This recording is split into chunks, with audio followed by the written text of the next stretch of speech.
Hey folks, back with you with video number or episode number 2 from the teardown and cleaning of the G-Skill kit from the first video. This is just continuing on from that. We have the heat spreaders now fully dried and ready to be reused. I've already taken this apart. We're actually gonna, I know in the last video I mentioned that this is straight. We're actually gonna go over that live. What I'll do is I'll take this apart and I'm just gonna change torques here. You don't have to do this with some of the more premium options like, like Optimus, Deltamate. Optimus is in the US and Deltamate is Germany.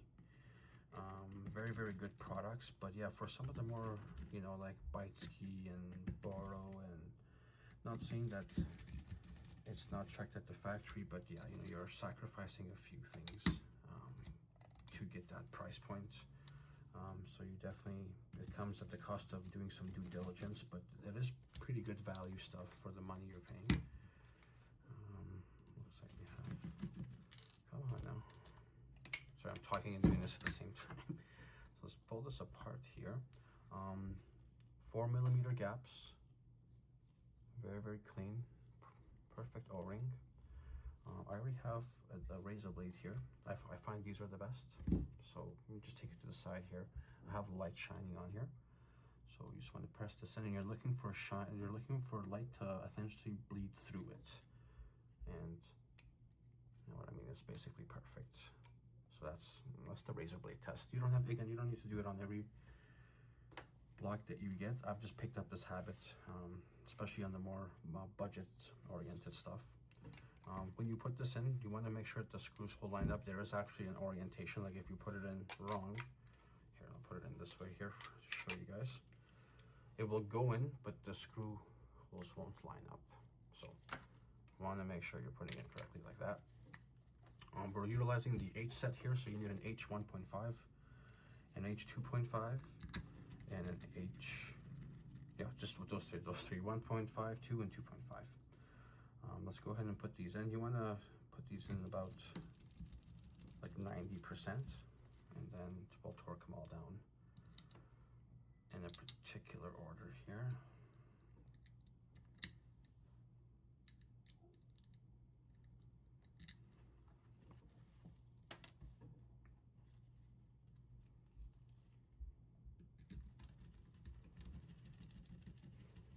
So 90% again.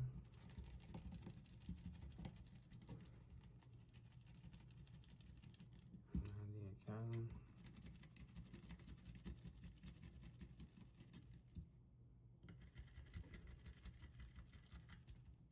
So and then we'll go here. I'm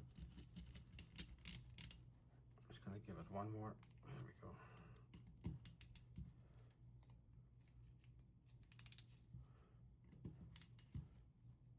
we go, and then there.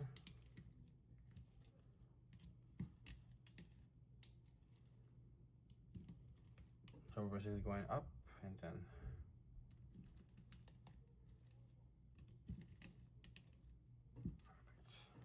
So I'm giving the torque and then just one more tick after that manually to get a perfect seal. And yeah, we'll put this aside. This part, I'm still not sure if I'm going to paint this or not. It's just a really nice brushed aluminum piece. I haven't even taken off the screw yet because I might just paint over this. I don't know yet. I haven't decided yet. That's that. I've already put these on. The reason why I put these on is I wanted to put these on and then take these off so you guys can see the imprints. So let's go ahead and put on our H 1.5. Let's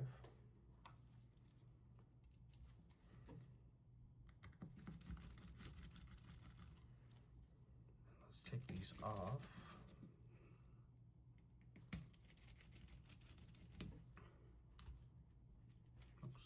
This one is still perfect.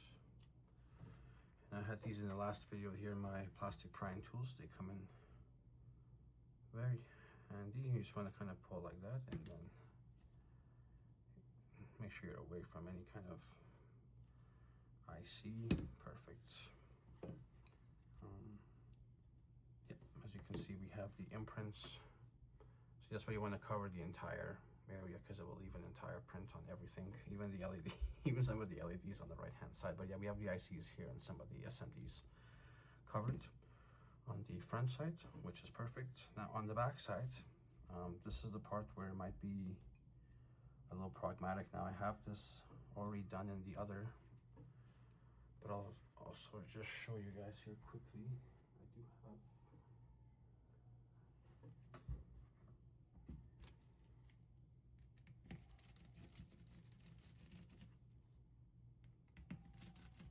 so like I mentioned in the video, the first part, there's necessarily no instructions for this, but we could use some best practices and some, yeah, this is the side that has the 2mm. So in this case, what I did here, because if you look at where the PMIC is, which is this area right here, on the actual heat spreaders, there are gaps on each side that accounts for this. So it's allowed to, so it kind of sits in. We don't have this with the, again, these are budget heat spreaders. Some of the, like Iceman cooler, some of those heat spreaders and some of the ones from EK and such, definitely a lot better, and they account for this kind of stuff. But what I've done here to account for this is I've put 2mm pads, as you can see, perfect imprints on that, and then I've done the surrounding area with 1mm pad. Again, just using logic, you know, no instructions necessarily, but we know this is going to give us a perfect fit. We know it's going to let it sit straight. So I'm just going to do it with this one on camera, and then we shall go from there. I already have a piece that I can use right here. I don't know. Oh, looks like I just dropped it. I'm just going to put this on the cutting pad here and just get a strip.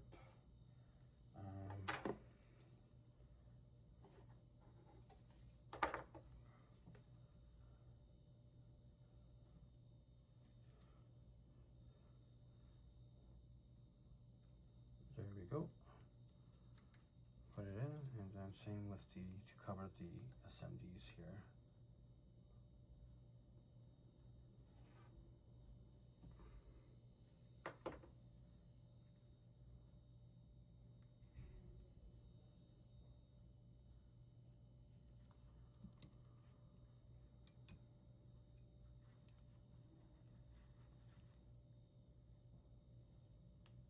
Oh, I forgot about these little guys at the top here, so I'll just cut a little bit for that. Again, a lot of freestyle here is what's going on. Freestyle padding, which again, these are DDR4. It's going to be enough. Like this kind of mod is fine for this kind of situation, but anything intensive, like maybe like some SK Hynix A dies or some M dies for DDR5, definitely step it up to copper. Aluminum would not suffice in those kind of situations. But yeah, this for this kind of case, they look pretty good, and I got them for a good deal. So, and we're gonna test them. We'll see how these are. Same thing. You'll notice a common pattern here. It's just like CPU. You wanna put it all down to about 90%, and then come in. Perfect. Close this.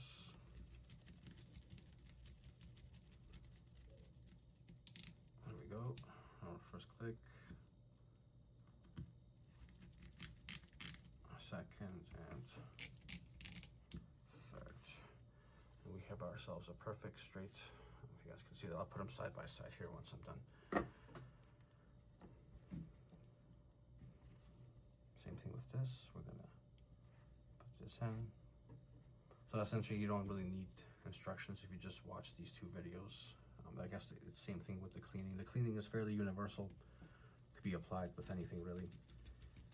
And then same with these RAM blocks, especially if, I know instructions sometimes could be scarce if you buy third party or Chinese. It just comes with inaccurate Chinese instructions. So then let's go ahead and torque these, and There we go.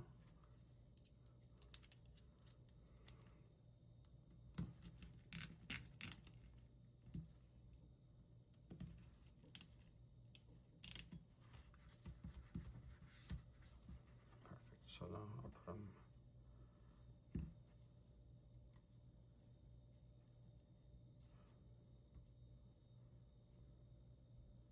side by side. We're ready to go. You guys will notice a common theme here. I will be using lots of PTM liquid metal and copper, depending. I mean, obviously, no copper and like if on the air-cooled systems, lots of copper. I'm actually going to be sneaking into the lazy machine rework kit in this case to sneak in a few PTM strips. I'm actually going to be using PTM to bond to the block. Very, very good tool for this. Very, very good. I know some use thermal grease. You can if you want, but it gets messy, and as you can see, this has holes. So PTM has really good bonding properties. I've explained the bonding. I've actually shown the bonding properties. So yeah, it's a very ideal candidate for this kind of thing. So I'm gonna pause it here. I'm working with a small area relatively, so I'll have to clean this area up, put Mirage or Digital Mirage on the table, and then I'll go ahead and we'll go through the installation on these. Yeah, I'll go ahead and pause it here and we'll see you guys shortly. Hey folks, back with you guys with the cut-in. I have the case in front of me now. So I've already installed these, but again, if you look at your motherboard manual, or if you look at any kind of dual channel configuration, it's always going to be the last two slots that are going to be, it's going to be these two here. So I'm just going to place these here. Make sure you look at them and you line them up correctly. I've done this so many times that I don't need to do that, but definitely make sure you're doing your due diligence depending on where your experience level is. It might not be that simple to put on a RAM kit like that, but yeah, if you look at your motherboard manual, it's usually going to be these two always that are going to be that's going to tell you to use. And then we'll just come in with the PTM here. I'm just going to get the hard side.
And then we'll come in with the Torx. It's gonna be the same crisscross. Oh, there goes that screwdriver. Perfect. Across.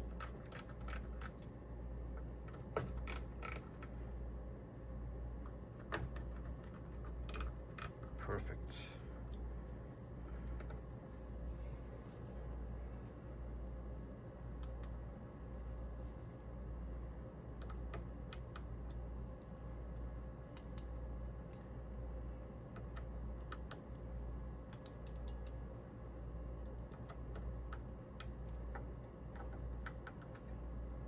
Nope. I'm just trying to get the right. This one is a kind of a bit of a finicky one.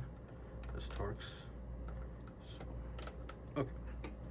So now that we have that done as well, let's get our fittings on here.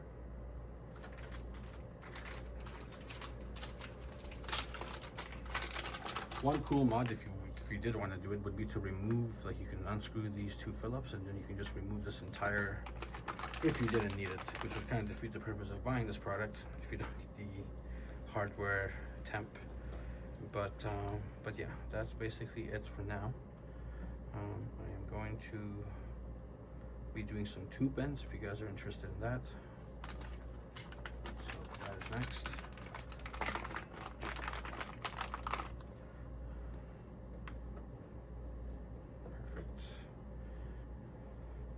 The reason why I'm putting these on now is just to do all the test fitting that I wanted to get done. Oh yeah, these 4th generation ones are really something. I've really grown to like them.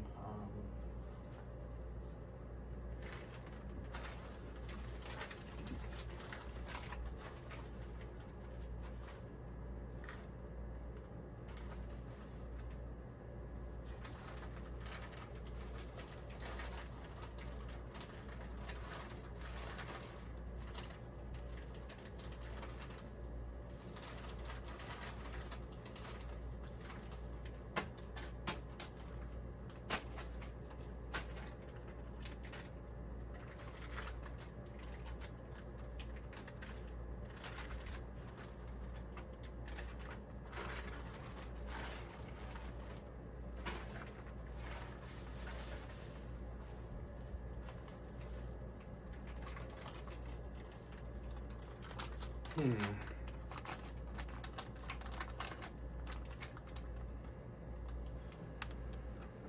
can only find the one,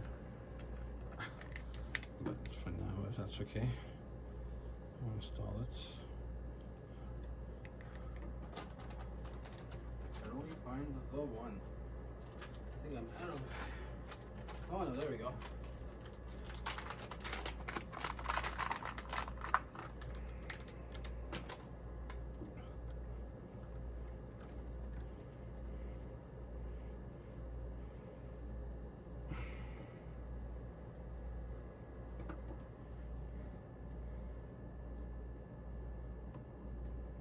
Perfect.